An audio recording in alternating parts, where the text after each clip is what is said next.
Bilder vom Landeanflug auf Rotterdam. Gewächshäuser, soweit das Auge reicht. Holland kann beim Gemüseanbau mit den südeuropäischen Staaten mithalten. Know-how gleicht den Mangel an Sonne aus. Holland ist der zweitgrößte Peperoni-Produzent Europas. Diese Gewächshäuser gehören Arnaud van Dijk. Alle haben als Familienunternehmen begonnen. In der letzten Zeit haben verschiedene Unternehmen fusioniert und sind groß geworden. Arnaud van Dijk produziert mit seinen rund 100 Mitarbeitern Peperoni in der Zeit von März bis November. Um die Rentabilität zu steigern, hat er die riesigen Gewächshäuser automatisiert. Die Temperatur liegt bei konstanten 21 Grad. Das Heißwasser für die Heizrohre stammt aus 2 Kilometern Tiefe. Das spart Kosten. Allein dieses Gewächshaus ist 18.000 Quadratmeter groß. Das entspricht 2,5 Fußballfeldern. Alle Peperoni-Stauden wachsen hier hors sol auf. Die Firma hat sich auf sogenannte Block-Peperoni spezialisiert und exportiert sie in die Schweiz, aber auch nach Neuseeland und Japan. Doch nicht alle Länder erhalten dieselbe Peperoni. Die Kundenwünsche sind je nach Land höchst unterschiedlich. So ziehen japanische Supermärkte kleine Peperoni vor, amerikanische große. Was wollen Schweizer Kunden? Sie mögen große Peperoni. Holland produziert nicht nur Gemüse, es ist auch eine wichtige Handelsplattform dafür. Die Firma Van Geest International etwa tritt in diesem Markt als Trader auf. Die Preise ändern täglich, auch bei den Peperoni. Letzte Woche beispielsweise war der Preis für einen Karton mit 5 Kilogramm gelben Peperoni bei 20 Franken. Und heute sind es nur noch 10 Franken. Die Firma verlangt von den Mitarbeitern hohe Flexibilität. Zwischen 11 und 12 Uhr wechselt die ganze Verkaufsabteilung in die Spedition, um die Lieferwagen rechtzeitig zu beladen. Die Margen bei Peperoni, Tomaten und Gemüse sind sehr gering. Dies liegt daran, dass es viele Lieferanten gibt, die die gleichen Produkte anbieten. Die Lastwagen brauchen 12 Stunden von Rotterdam in die Schweiz. 3 bis 6 Tage nach der Ernte sind die Peperoni bei den Kunden. Der Detailhandel importiert in erster Linie Block-Peperoni. Dabei gäbe es zahlreiche andere Peperoni-Sorten. Tulipan Zollinger entwickelt im Kanton Wallis Saatgut. Auch von weniger bekannten Peperoni-Sorten. Wichtig ist die Qualität der Samen und es braucht eine sehr hohe Keimkraft. Wir suchen nach Pflanzen, die schöne Früchte mit Geschmack und schöne Farben liefern. Der Betrieb seiner Familie stellt Bio-Saatgut her für Blumen, Obst und Gemüse. Peperonisamen lassen sich einfach gewinnen. Zuerst waschen, dann an der Luft trocknen lassen. Der Betrieb verkauft Samen für 15 verschiedene Peperoni-Sorten.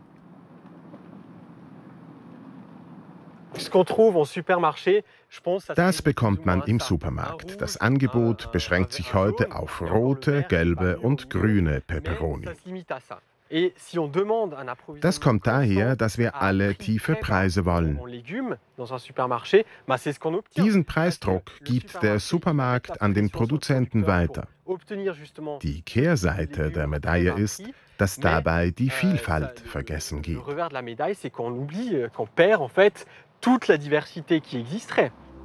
Nur lokale Produkte verkauft das Lebensmittelgeschäft La Ferme in Yverdon. Besitzer Gérard Roy weiß über sein Gemüse genau Bescheid. Die grüne Peperoni ist knusprig und fruchtig. Sie wird für Ratatouille oder als gefüllte Peperoni verwendet. Allerdings hat sie einen Nachteil. Sie kann bitter schmecken und ist etwas weniger gut zu verdauen als die anderen. Dann haben wir die rote Peperoni. Sie schmeckt fein und süß und wird zum Kochen verwendet. Und die letzte, die gelbe Peperoni, ist fein und saftig. Gérard Roy kennt alle seine Lieferanten persönlich. Auch Roland Stoll, einer der wenigen Schweizer Peperoni-Produzenten. Roland Stoll baut ebenfalls Block-Peperoni an. Im Gegensatz zu seinen holländischen Kollegen aber in der Erde. Das macht seine Produktion teurer.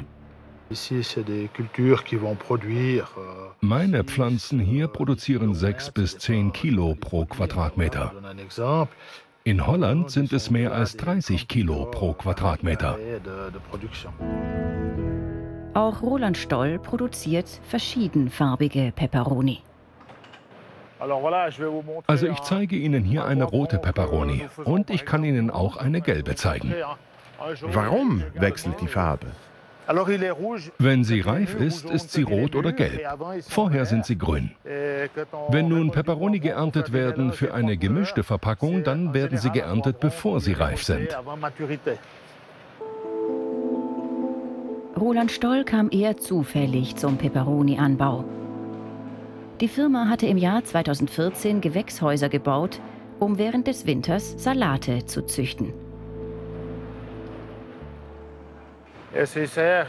Diese Gewächshäuser waren während der Sommerperiode mehr oder weniger leer. Und so kamen wir auf die Idee, Peperoni anzubauen. Es gibt eine Nachfrage von Konsumenten nach lokalen Produkten. Diese Konsumenten seien auch bereit, 10 bis 15% mehr zu bezahlen für Peperoni aus der Schweiz. Es gibt also Peperoni auch aus der Schweiz, aber es sind nur ganz wenige. Praktisch alle kommen aus dem Ausland, viele aus Spanien beispielsweise und eben, wir haben es gesehen, aus Holland, aus der Peperoni-Nation Holland. Wie sieht es aus mit Pestiziden? Dieser Aspekt interessiert uns jetzt. Ein Bon Entendeur in der Westschweiz hat Peperoni aus dem Angebot von 10 Schweizer Detailhändler im Labor nach Rückständen von Pestiziden untersuchen. In diesen 5 Proben hier hat das Labor keine Rückstände gefunden. Nämlich Migros Budget-Peperoni, die kommen aus Holland, Denner Peperoni aus Spanien, Peperoni im Offenverkauf von Globus und von Coop die 2 Produkte Qualité Prix und Pro Spezie Rara Bio. In 5 anderen Proben hat das Labor Rückstände von Pestiziden gefunden, nämlich in denen, die ihr hier seht.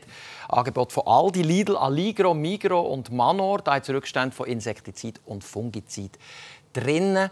Ein Peperoni aus der Schweiz, nämlich der im Angebot von der Migros. Die anderen, die mit Rückständen drin, die kommen aus Spanien, Ungarn und aus Italien. Man muss dazu sagen, etwas ist erfreulich. Auch an diesem Test mit diesen Rückständen, nämlich die Mengen, die man gefunden hat, die liegen deutlich unter den Grenzwerten. Aber, oder beziehungsweise zuerst noch gesagt, das ist natürlich etwas, was die Hersteller in ihren Stellungnahmen gegenüber dem Kassensturz selber auch betonen. Trotzdem sollte man, und das sagen wir an dieser Stelle immer wieder, immer noch im Kopf haben, man isst ja nicht nur Peperoni, man isst ja einen Haufen andere Sachen. Und wenn es überall ein bisschen Rückstände drin hat, dann ist das unter dem Strich auch nicht schambar gut.